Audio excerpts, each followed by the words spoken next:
Hola, hola, ¿cómo están? Bienvenidos a Tesis. Hola, Richard. ¿Cómo estás, Verónica? ¿Bien? Muy bien. Vamos a hablar de una enfermedad que nunca había escuchado hablar, lipedema. ¿Qué vamos a ver de qué va? Sí, yo tampoco. Ahí va. Vamos a hablar también de la microbiota, todos los bichitos que tenemos en el intestino, ¿sí? A ver cómo los cuidamos y cómo nos ayudan a vivir. Muy bien. Y otro tema es el cáncer de cuello uterino, ¿sí? Perfecto. Un tema que, controlado a tiempo, aparecería que se puede. Hay que estar así atentos. Bueno. Vamos a verlo.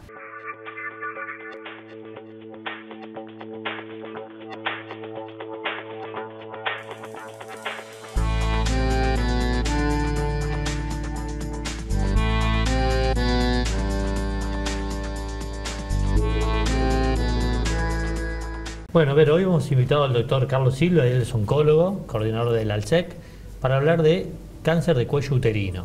¿Sí? ¿Qué tal, doctor? ¿Cómo están ustedes? Bueno, ¿qué es el cáncer de cuello uterino? Bueno, el cáncer de cuello uterino es un tumor bastante prevalente, sobre todo en los países menos desarrollados. La presencia del mismo, ahora vamos a explicar por qué. En realidad en Argentina ocurren aproximadamente unos 4.500 casos nuevos por año y fallecen unas 2.500 pacientes por el cáncer de cuello uterino. O sea, el cuello uterino es la parte del útero que mira hacia la vagina, o sea, hacia la cúpula vaginal. Y tiene la característica de que uno puede hacer prevención de tipo primario y secundario. ¿Qué es prevención primario? Es anticiparse a que ni siquiera aparezca el tumor porque uno modifica alguna condición que favorece la aparición del mismo. ¿Por ejemplo? Por ejemplo, la infección por HPV. Y eso es típico. En realidad es el virus de papiloma humano, HPV son sus siglas en inglés, pero todo el mundo los conoce por HPV. Y es una infección viral muy común, tanto es así que 80% de la población sexualmente activa tiene contacto con el HPV o contrae el HPV. Lo que sucede es que solo el 5 al 25% de la población lo tiene en un momento determinado, porque así como viene, el sistema inmune lo puede resolver y hacer desaparecer espontáneamente en el 90% de los casos. ¿Eso con la vacunación se está viendo que ha bajado o no? Claro, bueno, el tema con la vacunación es que sin duda va a bajar. El tema es que el impacto de que disminuya el cáncer de cuello uterino va a ser a 20 años. Claro, porque casualmente es un tumor que se gesta muy lentamente. Tiene que tener mucho tiempo de exposición y dentro de las cepas virales, o lo que nosotros llamamos los genotipos, nosotros tenemos 13 de más de 130 que son realmente carcinogénicos, se pueden provocar tumor. Entonces, si uno tiene una infección prolongada por ese tipo de virus, que es lo que evitan las vacunas, es lo que puede hacer que el 10% de las pacientes sea prolongada y eso lleve al cáncer de cuello uterino. Doctor, ¿y qué pasa si la persona ya lo tiene, como dice, el 80% de las personas con actividad sexual lo tienen, si se vacunan después de tenerlo? Bueno, es una buena pregunta. En realidad la vacunación está en el calendario oficial y es gratuita. Y debe hacerse, se puede hacer a partir de los 9 años, idealmente alrededor de los 11 y hasta los 15, idealmente en un individuo que no inició sus relaciones sexuales. Porque entonces sería a partir de ahora. Claro, pero de cualquier manera todo depende. Si la vacunación fue incompleta y hasta los 26 años todavía eventualmente lo puede cubrir, por ejemplo, porque son 2 dosis que se dan, ¿no? con una diferencia de 6 meses entre una y otra dosis, si uno no ha cumplido con alguna de las dosis, lo que uno después puede hacer es complementarla siempre respetando este intervalo que tiene que haber no menor a 2 meses entre las dosis. ¿Y es solo para mujeres la vacuna? No, la vacuna es para mujeres y para hombres. Inicialmente fue diseñada, o sea, se empezó con las mujeres, pero también por los hombres. Pero los hombres también contraen el HPV. La diferencia es que yo puedo testear en una mujer la presencia de HPV y no hay un test validado para los hombres. Pero los hombres lo pueden contraer y lo pueden transmitir y pueden tener tumores secundarios al HPV, que en este caso son el cáncer de pene o el cáncer de ano o los cánceres de orofaringe, ¿no? O sea, de la cavidad oral atrás, en la parte de atrás de la cavidad oral.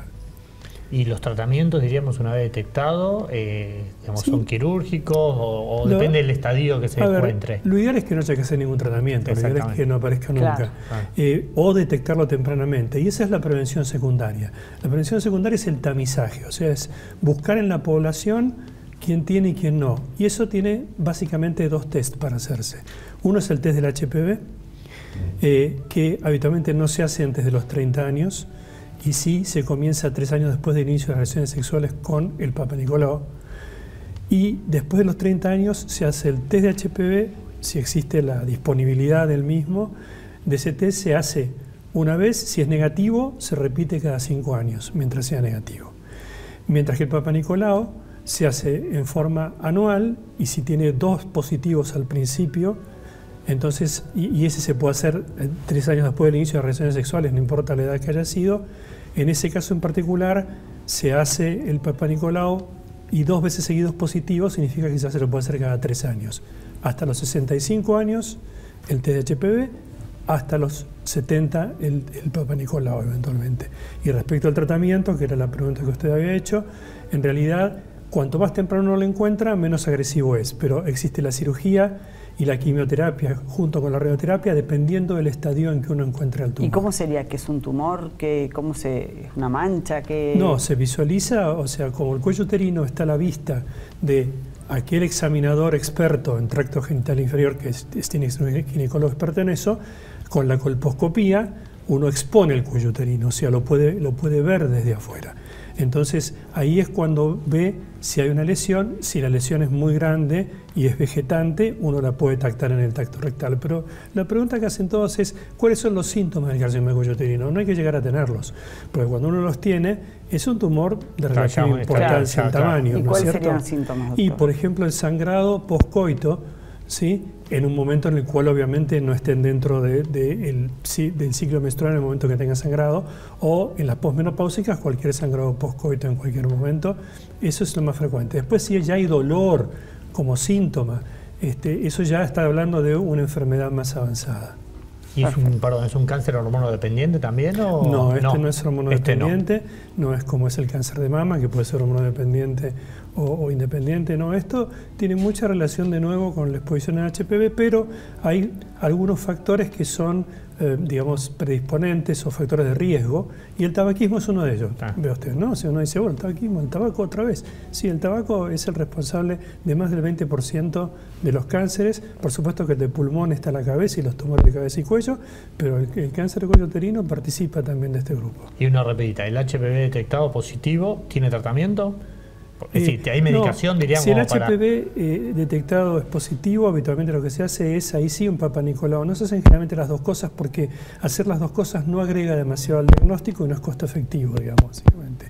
Y si es positivo, básicamente lo que se hace es controlar a esa paciente. Pero no se trata de matar, digamos, de barrer con el HPV, no. No, porque el 90% de las veces el propio sistema inmune se ocupa de sacarlo. Perfecto. Perfecto, bueno, muchas gracias, doctor. Al contrario, un placer. Vamos por Dale. Bueno, Richard, vamos a hablar de la microbiota. Está la doctora Cecilia Mirenda, ella es médica clínica. ¿Qué tal? ¿Cómo estás? Muy bien, muchas gracias por la invitación. Bueno, ¿qué es la microbiota intestinal? Es algo muy interesante que cada vez está más difundido. en boga, más difundido, y es en sí todos los microorganismos vivos que viven en nuestro organismo. La microbiota intestinal es la de mayor cantidad en nuestro organismo, pero hay microbiota en la piel, hay microbiota en la vagina, hay microbiota en la mucosa bucal, o sea, en la parte respiratoria, o sea, tenemos microbiota en todas partes. Y lo que nosotros llamamos microbiota ahora es lo que normalmente antes se llamaba flora intestinal, que a partir del 2014 le empezaron a poner el nombre de microbiota porque se empezaron a hacer muchos más estudios y más investigaciones en todo este tema. Y en sí tenemos 100 trillones de células en la microbiota, que son mucho más cantidad de células que las que tenemos en nuestro organismo. O sea, prácticamente nosotros nos sostenemos gracias a la microbiota. Y eso es muy interesante. O sea que el intestino vendría a ser el que manda todo el cuerpo. Y el intestino es el órgano más grande que tenemos. Y entonces es el responsable de la inmunomodulación, responsable como segundo cerebro del estado de ánimo, responsable también de todo lo que son las alergias, porque produce una sustancia que se llama diaminoxidasa. O sea, el intestino realmente es el órgano que yo podría decir de la psico-neuro-inmunoendocrinología, el que tiene que ver con la parte psicológica, inmunológica endocrinológica y también neurológica. Y absorbe todos los alimentos.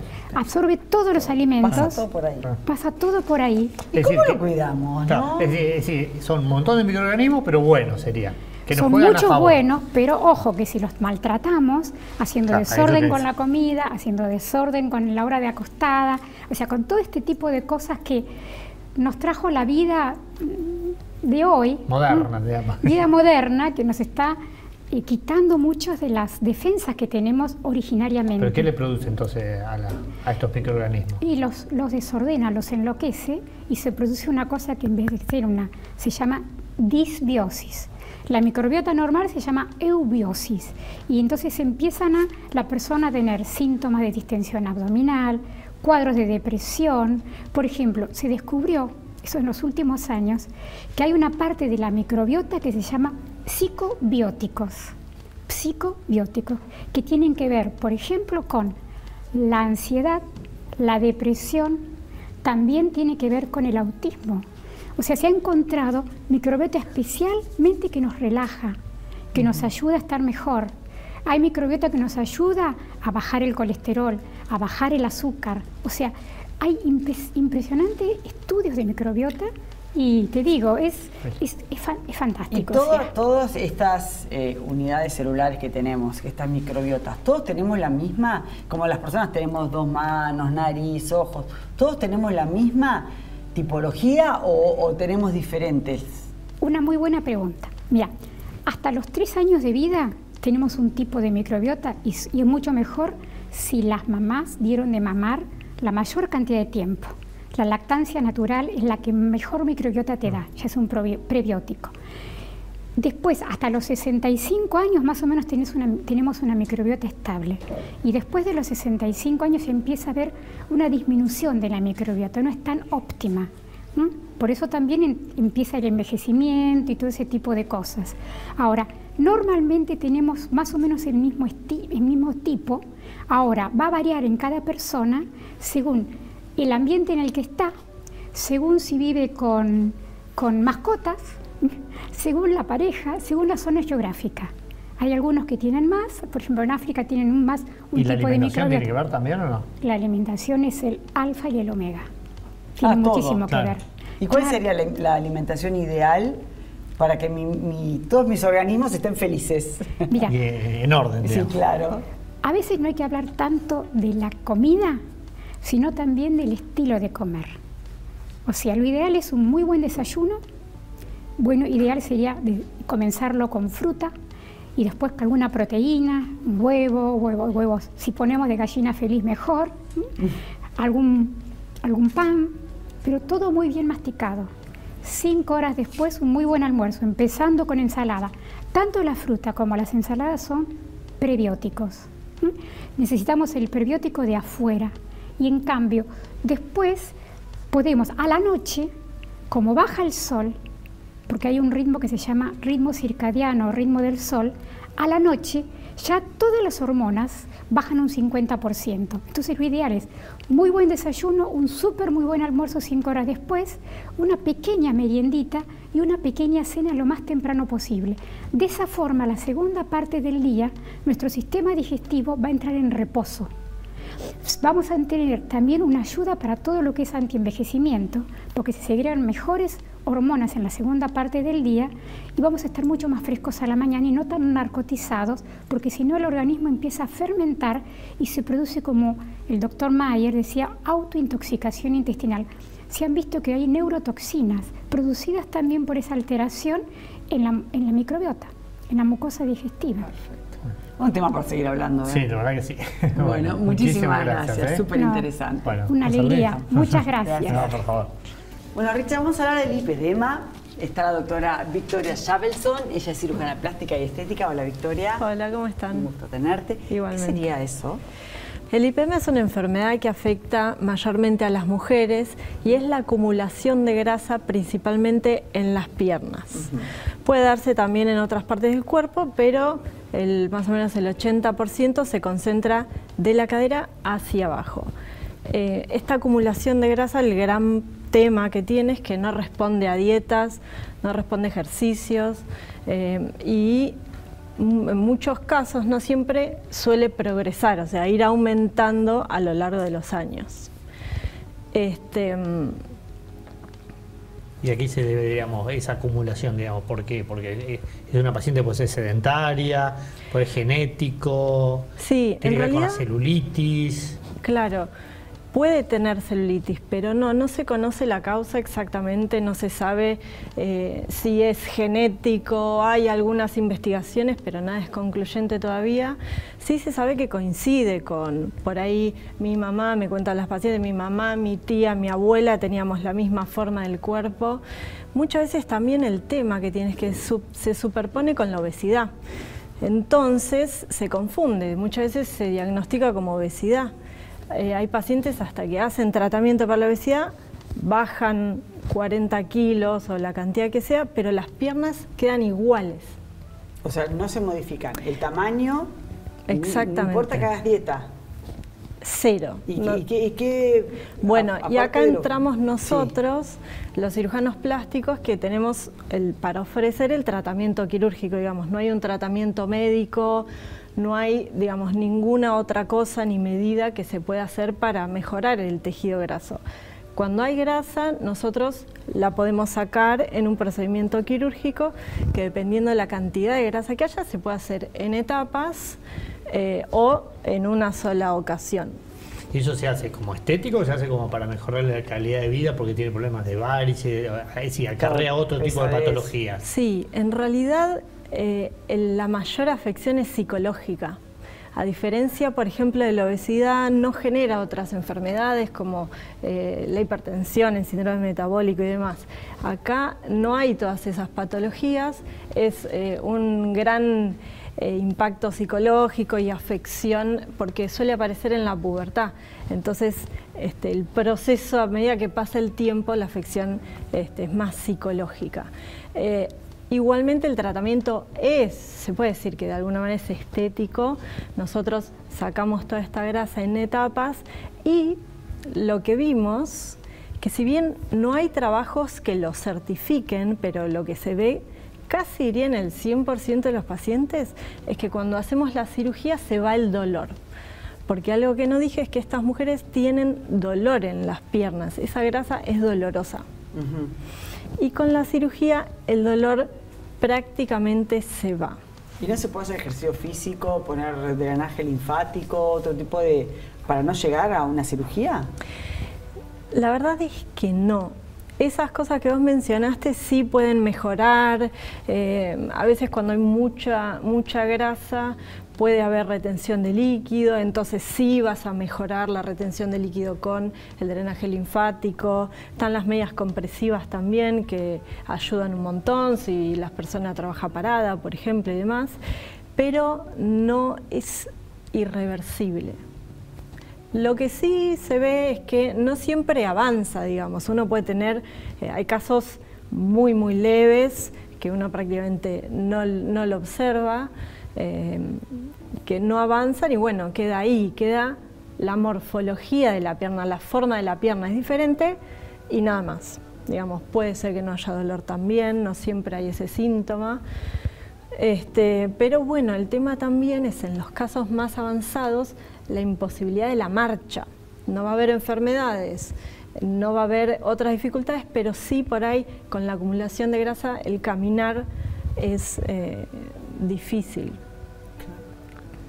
Digamos, y afecta, vos dijiste, desde la parte, desde la cintura para abajo en cualquier. Exactamente. ¿Es acumulativo mayoritariamente en algún lado o depende del paciente? Bueno, hay unas clasificaciones que marcan eso. Puede afectar de la cadera hacia abajo, puede afectar solamente los muslos, solamente la pantorrilla, pero la mayoría de los casos es solo las piernas y hay una gran diferencia entre lo que es la parte de abajo y la parte de arriba. Es muy notorio. Y, por ejemplo, los pies y las manos están cero afectados, digamos. Es una de todas estas diferencias que voy marcando son importantes para nosotros a la hora del diagnóstico, porque las otras patologías con las que tenemos que diferenciarlo para poder diagnosticar sí lo presentan, como la obesidad o el linfedema, ¿sí? Hay otras enfermedades parecidas. ¿Y prevenir no se puede prevenir? No hay manera. ¿Ya? No. Bueno, muchas gracias. Gracias a ustedes. Gracias.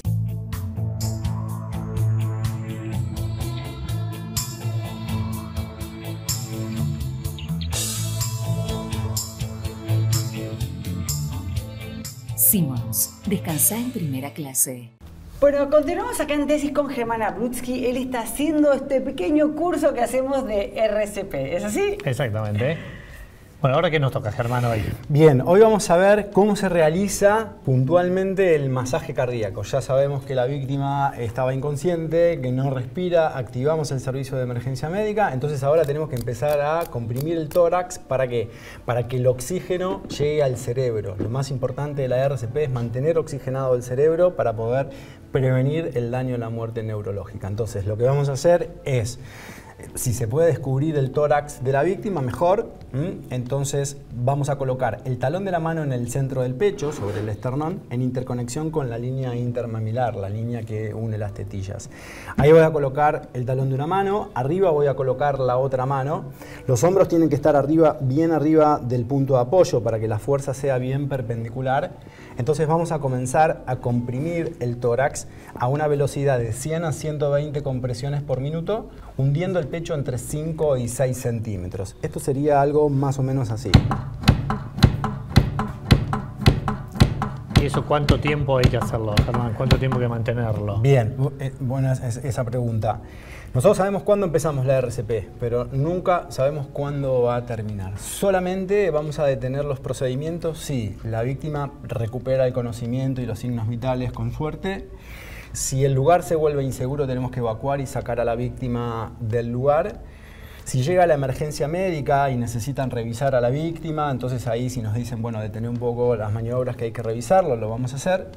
Y otro motivo para detener las maniobras es que el reanimador esté muy cansado y no pueda continuar con las maniobras. Vos pensá que podés estar 15 minutos, 20 minutos, media hora haciendo RCP. Entonces después de un rato, y más si no estás entrenado, te va a doler la pierna, claro, la espalda, la cintura. Entonces en ese caso le vas a pedir a alguien que te reemplace. No vas a detener las maniobras bajo ningún punto de vista. Antes de dejar, alguien tiene que continuar. Le vas a pedir a alguien que te dé una mano, ¿sí? Para que te reemplace. Esté capacitado o no está capacitada. O si vos sabías, digamos, ya vio lo que vos estabas haciendo. Si la persona tose, si la persona está tosiendo, significa que está recuperando, ¿sí? La respiración y que está recuperando y que ha recuperado el conocimiento. La tos, en ese sentido, es un indicador que está respirando. Entonces ¿sí? Ya tenemos que parar. Claro, exactamente. Así que, pero lo importante es que una vez que iniciamos los procedimientos, solamente hay que parar si se producen alguna de estas situaciones que les conté recién. O que venga la emergencia y diga, digamos, que hay que detener. Exactamente. ¿Casos de cuánto tiempo hay de personas que han tenido esta situación y han podido salir adelante por masaje cardíaco? Mirá, hay evidencia de casos de reanimaciones exitosas de más de una hora de haberse realizado la reanimación, pero hay un montón de factores que influyen de manera positiva o negativa en que la víctima pero siempre suma, no es no. Iatrogénico, siempre suma. Sí, no le producís ningún daño haciendo esto. Esto es súper importante que toda la gente tenga la tranquilidad de que no le vamos a producir ningún daño. Porque uno dice, si le quiebro la costilla. Si se produce una fractura costal, que eso puede llegar a suceder más que nada en víctimas de tercera edad, no es algo que... no es lo urgente. Ahora lo urgente es oxigenar el cerebro. Perfecto. Eso será algo para resolver después cuando la víctima esté ya internada en el hospital. Perfecto. Bueno, muchas gracias, Germán. Gracias a ustedes. No hay nada más lindo que ver a tus hijos felices. Por eso yo elijo fideos Marolio, que le dan sabor y frescura a las alegrías de todos los días. Spaghetti, rigati, moños, tirabuzón. Mamá, te amo. Oh. Marolio, una de las marcas más elegidas por los argentinos. La actividad física es considerada un derecho humano cuya práctica debe estar fomentada para garantizar una mejor calidad de vida y protección de la salud. Existen evidencias de que en Argentina los índices de obesidad, sedentarismo y alimentación no saludable se han incrementado. Es por ello que durante los últimos años se ha conseguido impulsar legislación e iniciativas importantes que promueven la actividad física. El actual desafío es lograr un plan estratégico integrado para que todo el país que se evalúe periódicamente y también logre reducir los índices de sedentarismo. La falta de actividad física aumenta los factores de riesgo de todas las enfermedades no transmisibles que producen el 70% de los fallecimientos en el mundo. Pero antes de iniciar cualquier práctica es importante consultar con el médico.